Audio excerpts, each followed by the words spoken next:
کیا آپ کو بھی غموں نے گھیر لیا ہے؟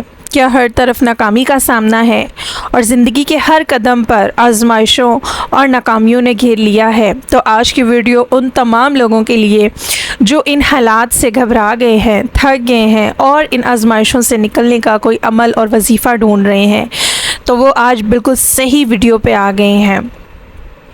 بسم اللہ الرحمن الرحیم۔ اللہم صلی علی سیدنا مولانا محمد عدد ما فی علم اللہ صلاۃ دائمۃ بدوام ملک اللہ۔ تمام دیکھنے اور سننے والوں کو السلام علیکم۔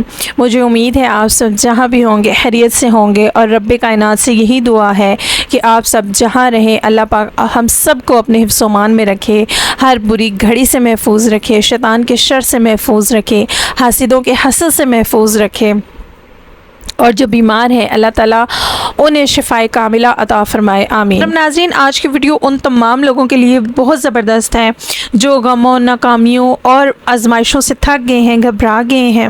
یقین کریں اگر آج کی ویڈیو وہ پوری بیٹھ کے سن لیتے ہیں، دیکھ لیتے ہیں، تو مجھے اپنے رب پہ 100% یقین ہے کہ وہ نا امیدی اور مایوسی کے دائرے سے ضرور باہر نکل آئیں گے، اور وہ ایک مختلف انسان بن کر اٹھیں گے اگر وہ آج کی ویڈیو یہ بیٹھ کے دیکھ لیتے ہیں۔ اور انشاءاللہ آج آپ کو بہت زبردست قسم کا وظیفہ بتاؤں گی جس سے آپ غم اور پریشانیوں سے ضرور باہر نکل آئیں گے۔ اور اللہ تبارک و تعالیٰ قرآن میں خود فرما رہا ہے کہ غم اور خوشیاں میں خود دیتا ہوں۔ تو آئیے آج سمجھتے ہیں کہ یہ کیا معاملہ ہے۔ محترم ناظرین، اگر ہم غور کریں تو ہر ٹائم نہ تو خوشیاں رہتی ہیں اور نہ غم رہتے ہیں۔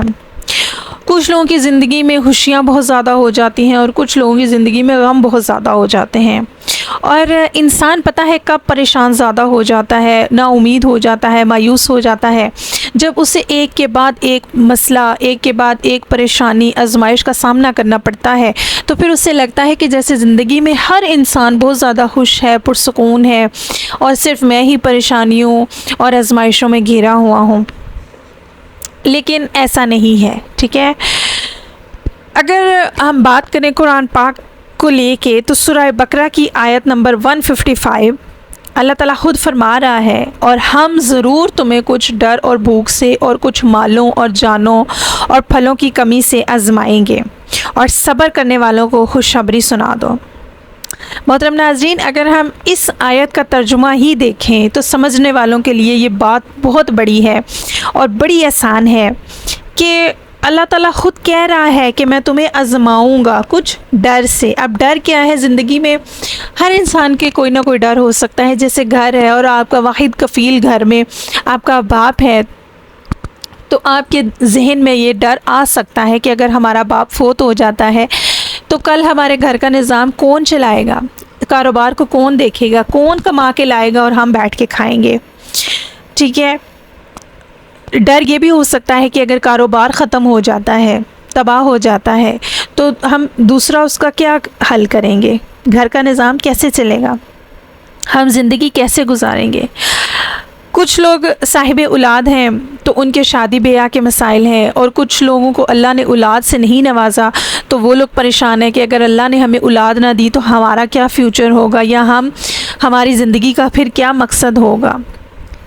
پھر اللہ کہہ رہا ہے کہ میں تمہیں بھوک سے آزماؤں گا۔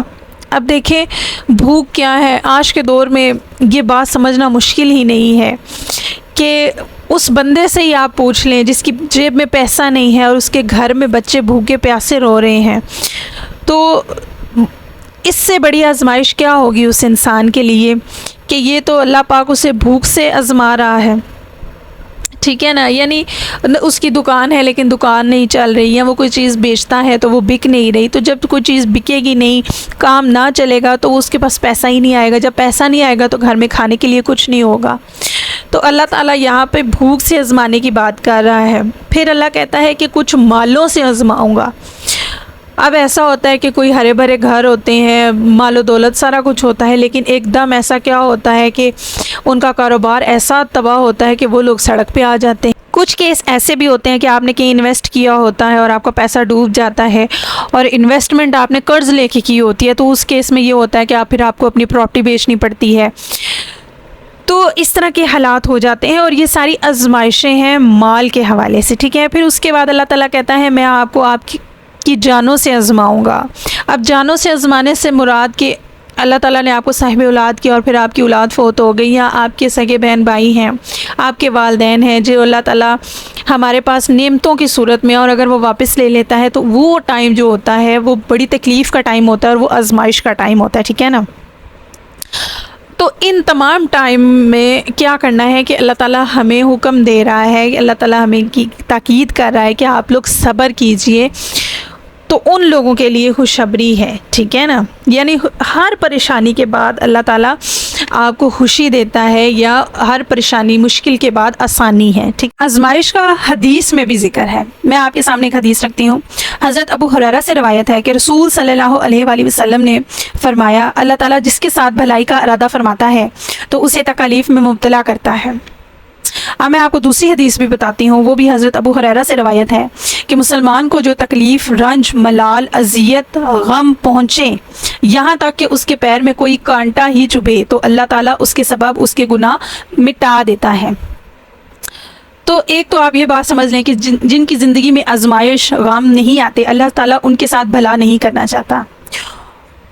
اور اگر آپ بیمار ہیں، آپ کسی مشکل کا شکار ہیں، آپ کسی سخت آزمائش میں ہیں، اولاد کے حوالے سے، مال کے حوالے سے، تو اللہ تعالیٰ آپ کے گناہ ختم کر رہا ہے، اور اللہ تعالیٰ آپ کے نامہ اعمال کو برائیوں اور گناہوں سے صاف کر رہا ہے۔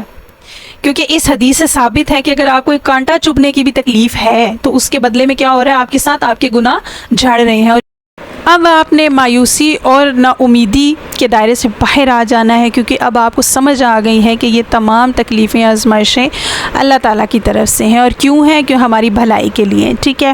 اس کے بعد آپ نے اب دعا کرنی ہے کہ یا اللہ اب ان تکلیفوں اور آزمائشوں کو ہم پہ آسان کر دے اور انہیں ختم کر دے، ٹھیک ہے نا۔ اور اب دعا آپ نے کس طرح کرنی ہے، کن آیات کے ساتھ کرنی ہے، یہ آپ نے بات بڑے دھیان سے سننی ہے۔ یہ آیات بہت خاص ہیں، بہت قیمتی ہیں، اور یہ آیات معراج شریف کا تحفہ ہے۔ اور یہ کس کو تحفہ ملا؟ ہمارے پیارے نبی حضرت محمد صلی اللہ علیہ وآلہ وسلم کو یہ تحفہ ملا۔ ان آیات کے ساتھ آپ نے صبح شام اللہ تعالیٰ سے دعا کرنی ہے، بڑی عاجزی کے ساتھ، انکساری کے ساتھ، رو رو کے، گڑ گڑا کے، کہ اللہ تیرے سوا کوئی نہیں جو ہماری ان مشکلات کو آسان کرے۔